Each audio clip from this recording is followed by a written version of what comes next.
Hello and welcome to this episode of How to Be a Great Player. Well, if you didn't see yesterday's video, I have finally moved into an apartment which I have of course immediately started to convert into the studio for recording these videos. As you can see, the canvas behind me needs a little bit of an iron, but I haven't bought one of those yet, so we'll get there. Sound also is going to be a little bit dodgy because the soundproofing hasn't arrived yet, courtesy of Amazon, but it should get here sometime this week. So all's good and well. Now, as promised in the week's teaser, which I'd love your feedback on, by the way, if you think the teasers are working, if you think that they are making your week plannable to be able to determine, now I'm going to skip that looks boring, or, oh, that looks fantastic, like the hooter outside obviously thinks, then let us know in the comments below. We'd love to get your feedback so we can either stop doing them or we can continue doing them. It's entirely up to you, because ultimately this channel is all for you. Anyway, so let us know. But without further digression, let us move on to today's character class in review, the Barbarian. Now, the Barbarian has got a very bad reputation, and that is of being particularly thick. Why do we think of barbarians as being stupid? They're obviously a successful culture. They're still representative across the galaxy, across the planet, across the eons. As we have barbarians in the future, we have barbarians in the past. So clearly the thickies managed to hold on for just that much longer. But why? Why do we see the barbarian as being this muscle-bound, rather dull, rather thick character? One doesn't play a barbarian for complexity. At least that's what I've heard in the past. And certainly I've been guilty when I was younger and role-playing of looking at the barbarian class going, basically just a giant meat shield that hits stuff and rages and just is very flat. Well, there is so much more to this class that needs to be explored and examined before you just dismiss the thick barbarian. Now, when we look at the merits of the barbarian class, the barbarian class is, in effect, a very, very straightforward class. Most of the fighter classes are, but the barbarian in particular has an almost singular course. They're tough, they're strong, and they hit things. That's pretty much it when it comes to the barbarians. So they're straightforward, they have a very clear purpose within the party, there's no ambiguity as to what they're going to be doing within that party. They're not a shaman or a druid where you go, well, are you a fighter, are you not a fighter, are you frontline, are you back? The barbarian is frontline, hitting things and making other things hit it. So the barbarian is a very clear-cut class, very straightforward. There's very little room for misinterpretation. If you say you're playing a barbarian, everybody knows what your role is and you know what your role is. So from that perspective, one of the merits of the barbarian is as a starter class for new players, the barbarian is a very, very simple, clear-cut one. And most people know who Conan the Barbarian is, the proverbial barbarian. So the idea of the barbarian's benefit here is that he's very straightforward. Now this leads me straight into the con of the barbarian. He is very straightforward. A barbarian, whether she is from the Arctic tundra or the jungles of the deepest, darkest Klatch, it doesn't matter. The barbarian is a very, on the surface, straightforward character. The class doesn't have a huge variety of options available to it. You can be a barbarian that uses a polearm, you can be a barbarian that uses two weapons, you can be a barbarian who uses a double-handed weapon, whatever you want to call it. You can be a barbarian that wields a blaster cannon, you can be a barbarian that wields an autocannon, you can be a barbarian that wields a cannon. Ultimately, your path is fairly straightforward. So that's a major con. You also generally have only one purpose. The party will not turn to you for diplomatic negotiations. They won't turn to you for, they won't turn to you for historical referencing. They won't turn to you to woo the princess out of her tower. They will turn to you to bash down the door, to beat the snot out of the wizard until he gives the information that you need, but they won't turn to you for anything subtle. Now, that is part of the typecasting of the barbarian, which again is a major negative about the class. there is this predetermined, predefined idea that she is really just there to hit stuff. And I've seen a lot of players in my career who have taken the Barbarian and have done just that. They just hit stuff. And they don't even bother listening when it moves away or when the story deviates, even subtly, from anything that they can't hit, beat, or eat. So the typecasting is a major negative. However, as we look at the potentials of the Barbarian class, that typecasting becomes a major benefit if you turn it around. So if the typecast is that you have a Barbarian who is strong and is heavy-hitting and just violent, the antithesis of that, of course, is the Geeky Barbarian.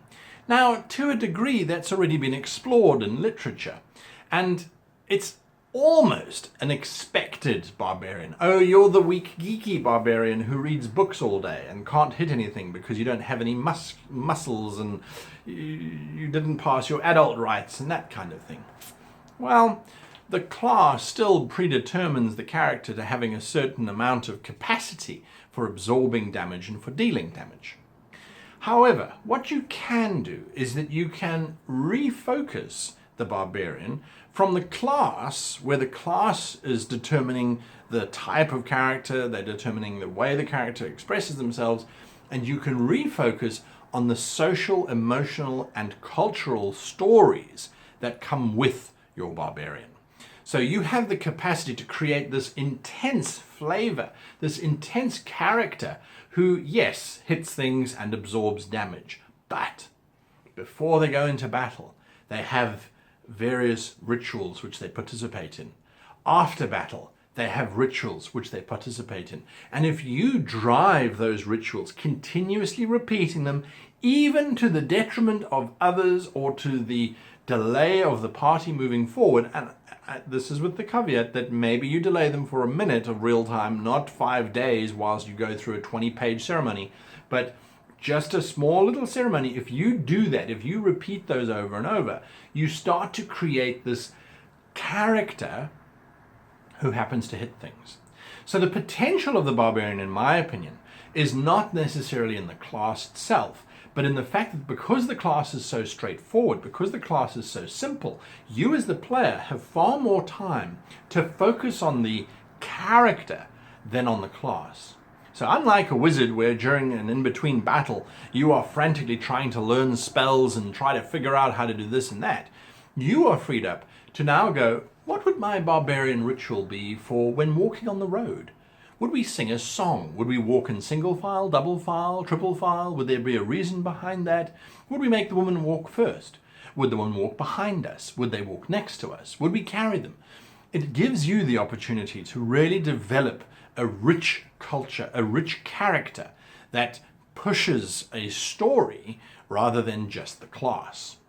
Now, something that you can also do is obviously you can break that mold, and you're going to do that by the different types of barbarians that you could have. Now, when I was looking at the different types of barbarians that have been presented in various role-playing systems, there really isn't a lot, or there isn't a huge deviation on the theme of hit it, kill it, survive being hit by it, and then wait for others to kill it. That's pretty much the gamut of barbarianism. I think there's a few more that haven't necessarily been explored, or at least certainly that I didn't come across in my armchair research whilst going through different systems. And you've got the straight-up barbarian. You've got the fur-wielding, double-axe-clad, other way around, fur-clad, axe-wielding barbarian who runs around and hits stuff. That's fine. You can develop all kinds of rituals and ceremonies that go around that character. What must they do? You've then got the rager, the barbarian who goes into a rage and just kills everything until he comes out of it. Traditionally a dwarf rager, those kind of things where they get really angry and they just hit stuff and they have to calm down. B.A. Baracus from the A-Team, for example, would be a rager. Now, the rager can be fun, but at the same time, after your character's lost their cool 20 times, it can become a little bit mundane. And I've often heard the other players saying, oh, aren't you going to rage yet so you can get your extra points and your damage and all that kind of stuff? Well, that's not role-playing, that's mechanics playing. And the barbarian, for me, is someone who can step back from the mechanics and say, I don't need them to define my character. So you've got the rager. You have the survivalist, the barbarian who lives out in the wild and wrestles bears for their teeth and their meat and all that kind of stuff.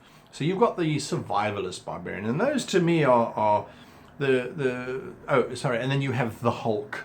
The barbarian who just absorbs everything because he's got stone skin, or he's got this, or he's got that, or he's got the next thing.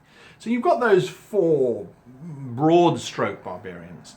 But in my opinion, there's 3 that are missing. Or at least that are not so often come across. And the first of that is the noble warrior. Noble warrior? Now, what do you mean by that? Well, if I look at someone like Prince Adam or He-Man, he's a straight-up barbarian. There's absolutely no doubt about it. But he's a prince who's careful, thoughtful, agile, noble. But when the time is called upon, he can become this incredible, strong man who then avoids killing. Now again, there is the difference. He doesn't kill. He punches, beats, restrains, throws, but he never kills. Now, apart from the reason behind that, however, the idea here is that it is the individualism that goes around the barbarian that makes him such an interesting character. And the duality, of course, leads us to the next type, the Jekyll and Hyde. There's nothing wrong with having this dainty female who presents herself with care and with grace until something goes wrong, and with a character reason, she loses her proverbial cool. She becomes Jekyll and Hyde. And whilst she's this raging maelstrom of anger and fury and death, she doesn't remember it.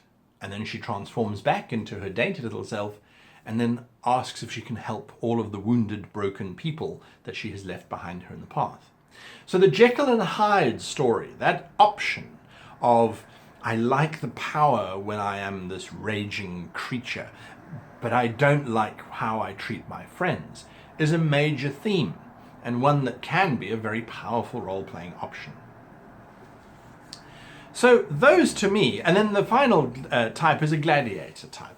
That who is an individual who has grown up on the tough streets and is not a barbarian in the sense that they come from a tribe of barbarians, but is someone who grew up tough, a coal miner, a street urchin who was a little bit heavier set than the rest, and who can just get punched left, right, and center, but who doesn't fall down because they have the capacity to remain standing.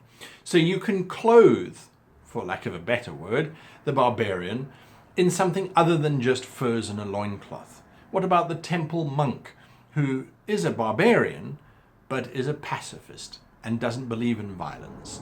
Or believes in violence to create a ritualistic painting? So that's where we come through to in terms of the stories that surround a barbarian. Now, a lot of the stories will be focused on rites and culture, rituals, that kind of thing. That's just the nature of the barbarian savagery, the history of it. But up to you to determine how that barbarian culture lives. Yes, your GM may say, right, in that series, that nebula, there is a group of vicious warriors who are the barbarians, and that's where you come from. You could say, well, isn't there another nebula or a planet somewhere that I can come from where these men prove themselves by beating themselves with rocks every day to toughen themselves up and strengthen themselves up for the purpose of a religious reason? I want to be one of those barbarians, not one of the traditional barbarians. So the cult, the rites, the rituals, that kind of thing are very important and very powerful. And you, if you embrace them and you repeat them and you use them throughout the role-playing experience, will create a barbarian that is phenomenal. Departure is another major barbarian theme. Whether it's departure, the clan gets massacred by a rival clan, whether it's expulsion from the clan, whether it's abduction from the clan, traditionally the departure story and the return or the rediscovery or the reforging is a major theme within barbarian literature and that kind of thing. So that is something that you can expect in terms of the stories that you can get from being a barbarian. Another one is questing. The barbarian quest. Go forth and find the princess. Reclaim the prince before he is forcibly married to the evil queen. Go and find the lost sword of the space monster needs to be slain. Go off and slay it. All that kind of stuff. All of those things. Questing is obviously a major thing. Now you might say, oh, but questing is for all of the characters. It's the whole game is a quest, right? No, questing in particular for a specific object. So this is something, all of these stories, the whole idea behind exploring stories is that when you're creating your character, you have a few of these seeds built in for your GM to go and use and to go and play with. So if you have a character who's questing to find the lost ruby of Aziz, and the ruby was taken from your tribe hundreds and hundreds of years ago by an evil dragon, that's a pretty epic quest to go on and to try and find. The restoration of said ruby will of course allow your barbarian tribe to reclaim all the territory that they've lost, etc, etc, etc. What would be fantastic is when your character does eventually get that gem of Aziz, is that they decide not to return it to your tribe, because your tribe have now become a peaceful artisan group who create amazing basket work and are renowned now nationally throughout the entire area as the greatest weavers all around. Whereas if they get this gem back, they'll go back to being simple plain-up barbarians. That would be the perfect character development and arc and conclusion, in my opinion. So the idea here is that you are creating a character that has a lot of story, a lot of ritual, a lot of the stuff that we think is a barbarian space, but which we often dismiss. You're embracing that space. You are not breaking the mold. You are showing us the shape that that mold should take. And your character just happens to be good at taking damage and hitting stuff. Or maybe your character is just great at hitting stuff and doing damage, and that's something that you like. So I think the barbarian is not this thick meat shield. I think the barbarian is one of the greatest potential areas for story development, for narrative, for culture, for ritual, for all of that kind of wonderful stuff, without being bogged down by the mechanics of a class that just is a very simple mechanical class. The culture, the story, the flavor is so much greater here than on almost any other class. I think they're a very exciting space to play in. I also think they're a very good introductory character for anyone who wants to get into role-playing. Hit that like button if you like this video and this series and want to see more of these explorations of character type. Hit the subscribe button if you want to be able to add comments that get added to the list that we eventually will work our way through. You can join us at www.greatgamemaster.com, where you can leave suggestions for future videos. Join us on Twitter at #HowToGM, #HowToGM. Excuse me, that is there, and that's where this series was spawned. We decided through Twitter to do this. Or you can head on over to www.rpgtablefinder.com, and that is where you will find a system, a app that allows you to link up with other players all over the world or locally in your own hometown and to get together and either play around a table or to play online. It's a fantastic little device that the Web Goblin wrote for us. So with all of that said and done, I wish you and yours the happiest of barbaric playing.